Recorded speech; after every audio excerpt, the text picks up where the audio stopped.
তো বন্ধুরা, তোমাদের কাছে আমি একটা রেসিপি করে দেখাবো। তার জন্য আমি কি করলাম, এই কাবলি ছোলাটাকে ভিজিয়ে দিলাম।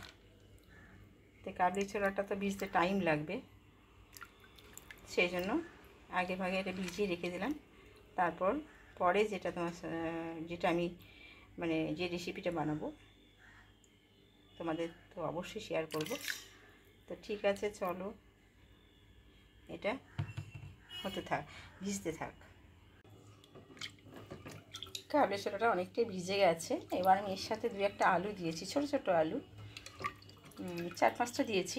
দিয়ে এটাকে একটু ভালো করে আমি প্রেশার কুকারে সেদ্ধ করে নেব। হ্যাঁ, তো প্রেশার কুকারে এটা আমি সেদ্ধ করে নিই। আর এদিকে যেটা আমি করব সেটা হচ্ছে পনিরটাকে ভালো করে কেটে নেব। তো পনিরগুলোকে আমি আগে সাইজ করে কেটে নিই।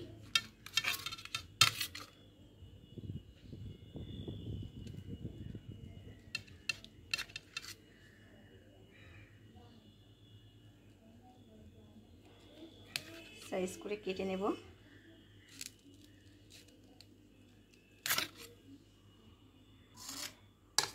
পনিরটা আমার সাইজ করে কাটা হয়ে গেছে। এরপরে আমি আমার রান্নাটা শুরু করে দেবো। এতে লাগবে টমেটো, আদা বাটা, আমি নিরামিষ করবো যদিও, টমেটো, আদা বাটা, আর লাগবে কাঁচা লঙ্কা, ধনে পাতা। বাকি যে সমস্ত ড্রাই মশলাগুলো লাগবে সে তো লাগবেই, ওগুলো তো বলার নয়, ড্রাই মশলা কিছু তো লাগবেই। তো চলো আমি এটা তৈরি করি।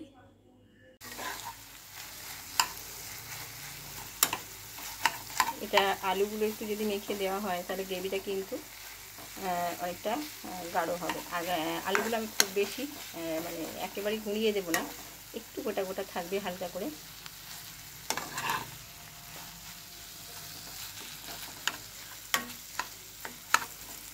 তো দেখো বন্ধুরা, মশলাটা কিন্তু কষা হয়ে গেছে। এবার কাবলি মটরটা আমি দিয়ে দিলাম, কাবলি ছোলাটা আমি দিয়ে দিলাম। দিয়ে এটা পুরোটাই এখন মশলার সাথে ভালো করে মেশাতে হবে, খুব সুন্দর করে। এটা সব কিছু মেশানো হয়ে গেছে। আমি একটু জল দিয়েছি, জল দিয়ে এটা এখন ফুটতে থাকবে। নুন মিষ্টি সব দেখে নিয়েছি, ঠিকঠাক আছে।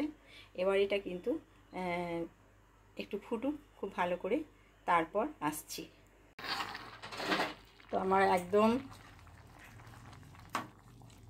কাবলি ছোলার ঘুগনি মটর আর কি, কাবলি ছোলার যে তরকারিটা বা ঘুগনি বলতে পারো, এটাই বলো, একদম রেডি হয়ে গেছে। এরপরে এর ওপর আমি দেবো ভেজে রাখা পনিরগুলো, এবার দিয়ে দেবো।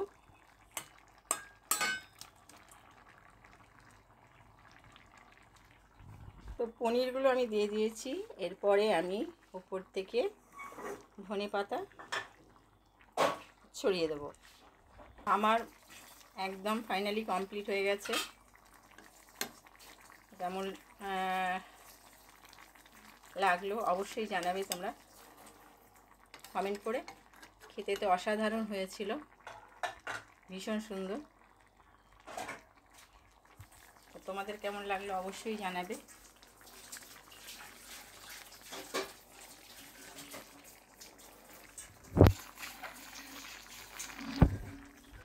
যদি ভালো লেগে থাকে বন্ধুরা, তাহলে লাইক, শেয়ার, কমেন্ট করবে।